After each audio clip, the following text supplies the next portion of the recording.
Imagine this. It's the summer of 1969, and for the first time in history, humanity is about to take its first steps on the moon.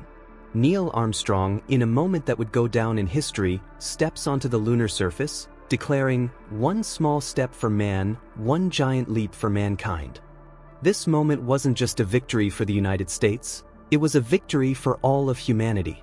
But then, just 3 years later, NASA made a dramatic decision to stop sending astronauts to the moon. The question that still lingers today is, why did NASA stop going to the moon? It's easy to think that the moon landing was the peak of human achievement, but the truth behind why NASA stopped its lunar missions is a complex and often overlooked story. By the early 1970s, after Apollo 17, the final mission to the moon, NASA had already shifted its focus. So, what happened? Why did the US, having won the space race with the Soviet Union, decide to halt its lunar exploration? The answer lies in funding, or rather, the lack of it. In the early days of space exploration, the Cold War rivalry between the US and the USSR played a huge role. It wasn't just about exploring space, it was about winning the race. The Soviets had taken an early lead with their launch of Sputnik, the first artificial satellite, and their successful manned space missions. The US had to respond, and respond quickly, to assert its dominance. Enter the Apollo program. In the mid-1960s, the US government, driven by competition and national pride, pumped billions into NASA, making the Apollo program possible. By 1966, NASA received the largest share of the federal budget in its history, 4.5%, or $5.9 billion, a staggering amount in today's terms. This massive budget helped launch the Apollo missions, culminating in the monumental Apollo 11 moon landing.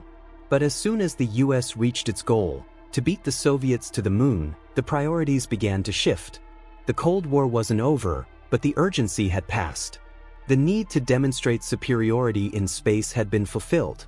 Now, the American government had to consider its other priorities, and space exploration was no longer at the top of the list.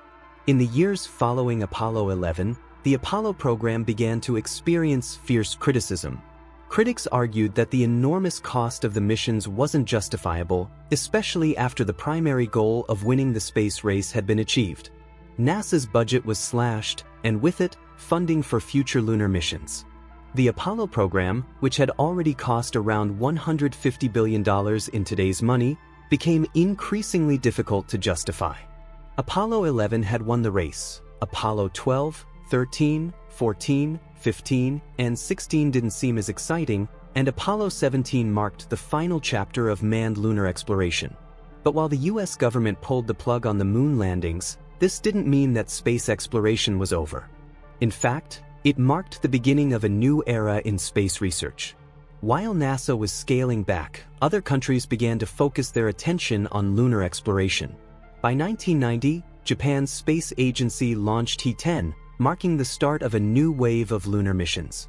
Other countries like China, India, and the European Space Agency began to invest in lunar exploration, but their approach was different. Rather than sending humans, they opted for robotic probes and satellites. These were far cheaper and less risky alternatives. But why didn't NASA continue with robotic missions to the moon? The answer is simple: funding.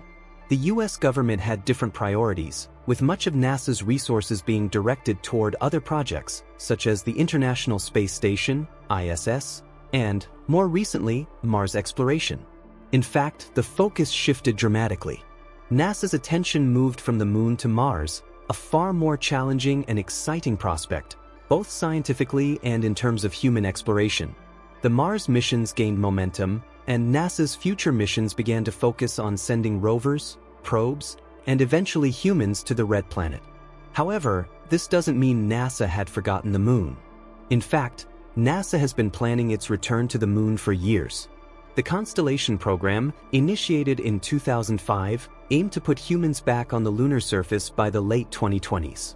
Unfortunately, this program was canceled in 2011 due to budget cuts. While NASA hasn't sent humans back to the moon, it has remained focused on lunar exploration. In recent years, NASA's Artemis program, set to land astronauts on the moon once again, has gained traction. But even with this renewed interest, budget constraints have remained a constant obstacle. Despite technological advancements, the enormous cost of sending humans to the moon is not something the US government is willing to prioritize over other space exploration projects, such as Mars. In today's world, the space race isn't just between nations, it's between governments and private companies. While NASA's focus has shifted to Mars, private companies like SpaceX have reignited interest in lunar exploration. With the development of reusable spacecraft and the growing interest in creating lunar bases, the idea of a human presence on the moon has evolved. NASA and SpaceX are working together, with NASA providing funding and SpaceX developing the technology to make lunar missions more affordable and feasible. However, the question remains, why did NASA stop going to the moon in the first place? The real answer is simple: money. After the success of the Apollo program, the US government deemed lunar exploration unnecessary. The costs were enormous, and the benefits seemed to have already been realized. The focus shifted to other space missions like Mars exploration and the ISS. But the moon is still out there, and with new technology and private sector involvement, it may only be a matter of time before humans set foot on its surface again. But what happens when we return? Will it be to establish a permanent colony?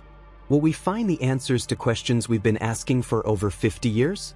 The moon is no longer just a symbol of Cold War competition, it is a gateway to understanding our place in the universe. And while NASA's funding may have stopped lunar missions for now, the desire to explore the moon has never gone away. In fact, the next generation of explorers, astronauts, scientists, and private companies is already preparing to take us back to the lunar surface. So, the question still remains, why did NASA stop going to the moon? The answer isn't as exciting as some of the conspiracy theories that have emerged, but it's far more practical. It's the same reason why any large-scale government project comes to an end: lack of funding. But the moon is still there, and with the latest advancements in space technology and private sector involvement, we are on the cusp of a new era of lunar exploration. Maybe one day, we'll look back at this moment in history and realize that the moon was just the beginning of our journey into the stars. What do you think? Will humans return to the moon soon? Or has Mars stolen the spotlight for good? Let us know in the comments. And if you enjoyed this video, don't forget to hit the like button and subscribe for more fascinating content.